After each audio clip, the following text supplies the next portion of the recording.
Eh bien salut tout le monde, comment allez-vous les amis? De mon côté c'est la pleine forme et on se retrouve aujourd'hui pour une nouvelle vidéo.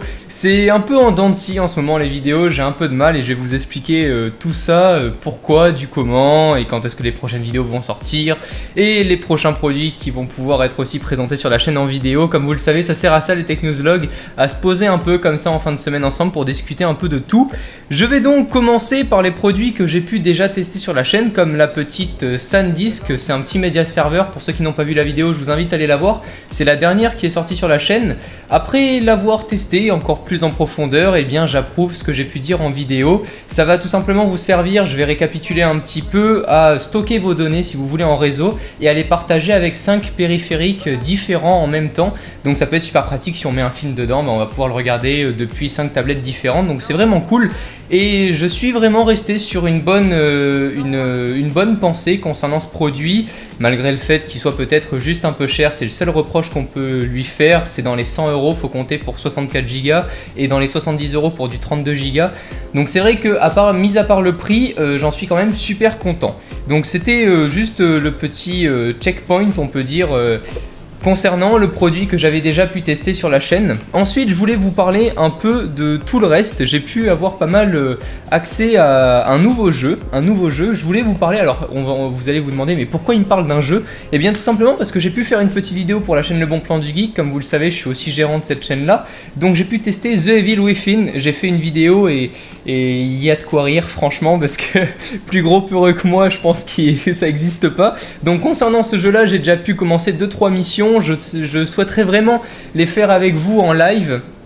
Pourquoi il n'y a plus de live depuis super longtemps? Pourquoi j'ai pas retransmis les dernières keynotes en direct aussi? Alors que j'ai tout pour le faire, hein. Je peux tourner aussi sous Mac pour pouvoir retransmettre les keynotes d'Apple et vous en faire part en direct. Tout simplement parce qu'ayant déménagé, je suis avec un réseau Wi-Fi très bas. Je m'explique, je dois avoir 8 mégabits en débit descendant et je dois tourner autour des 0,4 ou 0,5 en débit montant. Donc autant vous expliquer que c'est impossible pour moi de pouvoir streamer ou de pouvoir envoyer quoi que ce soit vers n'importe quelle plateforme. Ne serait-ce que pour cette vidéo là, dites-vous que derrière il y a à peu près 7 heures de mise en ligne. Voilà, c'est plutôt sympathique, donc je devrais recevoir une très bonne connexion d'ici peu de temps. Je peux rien vous dire pour le moment, mais si ça se fait et si ça fonctionne bien, tout le monde sera content, je vous assure, et je vous en parlerai dans un prochain Technewsvlog sûrement pour faire un petit point avec vous. Donc concernant The Evil Within, j'en étais super content. Il y aura aussi la petite vidéo dans la description si ça vous intéresse d'aller me voir jouer un peu à un jeu vidéo. Ça peut être un peu différent de ce que je fais d'habitude. Et j'ai pu avoir aussi ma copine chérie qui m'a pris FIFA 15, donc j'ai pu un peu y jouer, mais malheureusement vu que j'ai pas de mode online d'activer puisque la connexion Wi-Fi ne me permet même pas de jouer. J'ai pu pas trop encore pour l'instant tester les nouveautés, tout ça, même si je suis pas très côté gamer, je peux quand même un peu me permettre de parler un peu de jeux vidéo parce que c'est une petite passion à côté et ça commence à me replaire de plus en plus. J'ai eu ma petite période un peu molle et puis là ça commence à me replaire un peu de jouer, donc je suis vraiment impatient de pouvoir partager tout ça en live avec vous parce que c'est juste kiffant. Des fois quand je fais juste des petites tweetcams, c'est sur Twitter si vous voulez, c'est un petit live uniquement pour ceux qui ont Twitter et c'est super sympa de voir, des fois vous êtes une cinquantaine comme ça et on discute toute l'après-midi. Donc voilà, donc pour vous dire que je suis super impatient et normalement ça devrait reprendre très bientôt tout ce qui est du côté live et vous allez bien évidemment une fois de plus avoir le lien dans la description si vous voulez voir sur quelle plateforme je stream tout simplement. J'ai pu ensuite de la part de Gunnar recevoir des nouvelles paires, les nouvelles paires de chez Gunnar. Donc pour ceux qui ne connaissent pas, ce sont les lunettes anti-fatigue pour le jeu vidéo. Et le design me plaît beaucoup, donc je voulais vous en parler une fois de plus parce que ça fait super longtemps que j'en avais pas parlé des lunettes anti-fatigue. Ça fait bientôt 2 ans que j'en utilise et franchement il n'y a rien à dire. Il n'y a rien à dire parce que moi quand je joue le soir, quand je veille un peu et que j'ai vraiment mal aux yeux parce que forcément on n'allume plus les lumières à partir d'une certaine heure, sauf si vous voulez réveiller tout le monde, mais dans un petit appartement on peut pas se permettre d'allumer toutes les lumières et quand on est seul face à l'écran, je vous assure que c'est lui qui prend le dessus au niveau des yeux et ça peut faire mal au bout d'un certain temps. Donc en fait les Gunnar ça va tout simplement augmenter un peu le contraste, légèrement zoomer sur l'image et c'est vraiment bon. Donc pour ma part c'est vraiment une marque que je recommande si vous jouez souvent le soir. Je recommande pas ça à ceux qui jouent très peu parce que c'est la gamme de prix si vous voulez, ça équivaut très simplement à une paire de lunettes, donc ça peut aller de 80 € jusqu'à 150 suivant les modèles, ils en font en édition limitée et tout. Donc voilà, très honnêtement, ça dépend de comment vous jouez, à quoi vous jouez et combien de temps surtout pour pouvoir vous permettre d'acheter une telle paire ou de vous l'offrir pour n'importe quel événement.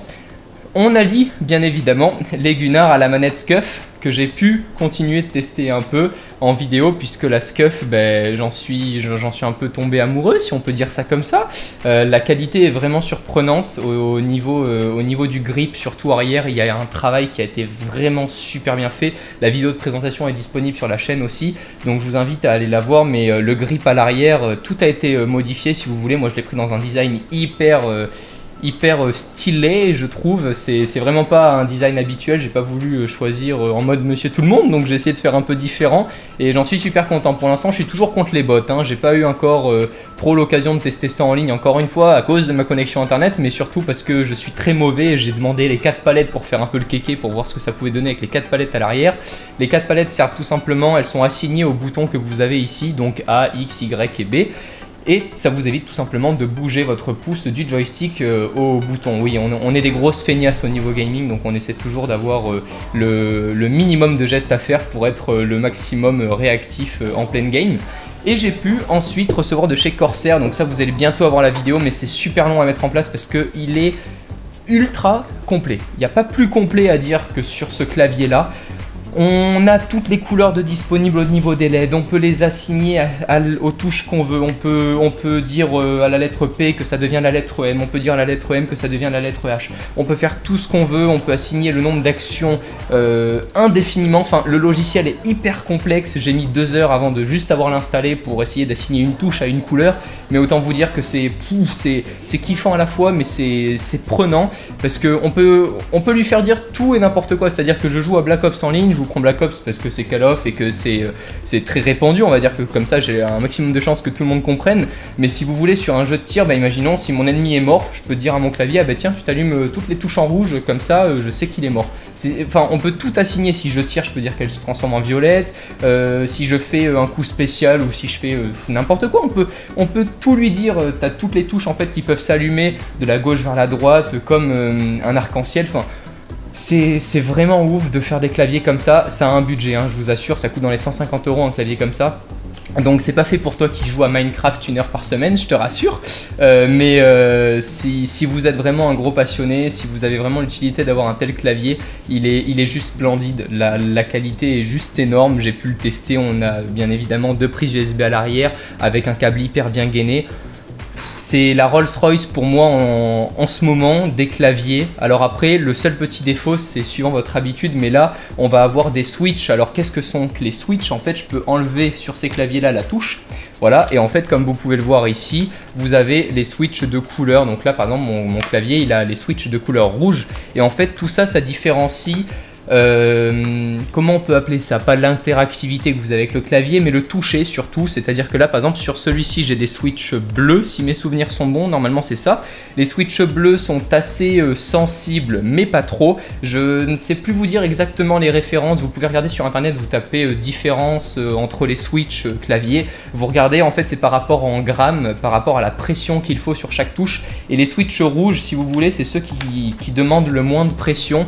Alors pas au niveau de tous les switches, parce qu'il y en a qu'on peut retrouver dans d'autres pays, enfin il y a toujours mieux, il y a toujours plus, mais si vous voulez les switches rouges, ça fait partie de ceux où il faut le moins de poids pour actionner la touche. Donc en gros, si vous dérapez à peine que vous effleurez l'autre touche, boum, ça y est, vous n'avez plus qu'à réeffacer votre mot pour le réécrire. Donc c'est assez spécial, mais alors par contre quand on s'y habitue et qu'on commence à bien taper dessus, ça va à une vitesse, mais c'est juste ouf, c'est juste ouf. Après concernant le bruit, ça va, franchement... On peut taper, ça fait un peu de bruit mais pas trop. Moi j'avais les switches bleus qui faisaient énormément de bruit sur un clavier mecha. C'était sur un Cooler Master aussi. Ça faisait beaucoup de bruit, mais en tout cas voilà. Ça c'est un clavier, une vidéo qui me demande énormément de temps. Je sais pas encore si je vais vous la faire facecam comme je peux le faire là en plus détaillé, ou si je vais vous la faire en déballage comme d'habitude. J'aime bien aussi, je commence à vraiment bien aimer différencier un peu et faire des vidéos autres que déballage en écrivant mon texte, en réenregistrant derrière. Donc je sais pas si ça vous plaît plus de me voir avec le produit ou si ça vous plaît plus de voir uniquement le produit avec une petite vidéo de 3 minutes. Je vais vraiment essayer de différencier tout ça, de voir un peu tout ça. On approche aussi les amis de la Paris Games Week, le salon de jeux vidéo studio le plus beau, le plus grand, le magnifique à Paris, aux portes de Versailles. Donc ça se passera du 29 octobre jusqu'au 2 novembre si mes souvenirs sont bons, parce qu'à chaque fois je confonds les dates. Bien évidemment j'y serai, donc c'est avec plaisir qu'on pourra se voir. Suivez-moi sur Twitter, Facebook, machin, enfin tout ce qui est possible, comme ça vous allez avoir les infos en première édition, si je peux dire ça. Sur Twitter, il y en a beaucoup qui sont pas sur Twitter, et je sais, moi-même je n'y étais pas avant longtemps, mais je vous assure que c'est là où je dis tout et n'importe quoi. Je me lève le matin à 7 h, je vous dis salut tout le monde, comment ça va, passez une bonne journée. Enfin c'est vraiment un réseau social qui fait en sorte qu'on soit super proche, et c'est super sympa en tout cas d'interagir avec vous. Vous êtes bientôt 4000 à me suivre sur Twitter, donc c'est un peu ouf. J'organise des concours et tout ça, donc ça aide aussi la communauté à rafraîchir la communauté, donc c'est super cool. Donc je vous invite vraiment à me suivre là-dessus, puisque ça sera sur ce réseau social là que je dirai au salon où est-ce que je me trouve, à quel endroit, quelle vidéo je fais, avec qui. Donc voilà, ça pourra peut-être nous donner l'occasion de se voir, et ça sera vraiment avec plaisir. Je serai accompagné de Thomas qui sera mon caméraman, il y aura aussi Léo, un autre caméraman, donc, et Léo Duff accessoirement. Enfin bref, il y aura toute la Tech News Team au complet, donc on espère vous voir nombreux. Je pense en avoir fini. Oui, je pense que c'est bon. Concernant le setup, vous êtes je sais pas combien, des dizaines à me demander tous les jours quand est-ce que tu nous montres ton setup. Ça arrive bientôt, aussi vite que les 10 000 abonnés.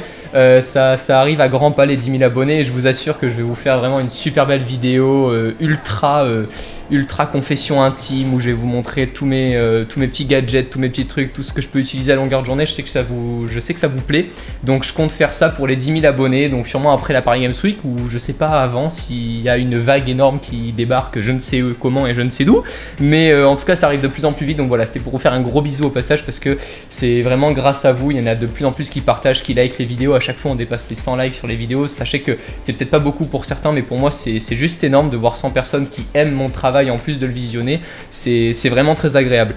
Écoutez les amis, je pense en avoir terminé. Dites-moi, racontez-moi votre vie, où est-ce que vous allez être, si vous allez être au salon, pas au salon, si vous aimez les produits dont je vous ai parlé, si vous avez vous aussi joué à FIFA 15 ou The Evil Within, le nouveau jeu d'horreur. Il est disponible sur toutes les plateformes, hein, PS4, Xbox, enfin bref, vous l'avez de partout. Donc il sera disponible très rapidement et très facilement si ça vous dit. En tout cas de mon côté, dès que j'ai la co internet, je vous promets qu'on va arriver en force, mais en force monumentale. J'aimerais vraiment créer des beaux projets avec des bons lives sur YouTube et tout. Donc c'est vraiment, ça me tient à cœur d'être en interaction permanente avec vous. Écoutez, c'est fini, cette fois-ci je vous laisse, je vous dis prenez soin de vous et à la prochaine. Ciao tout le monde.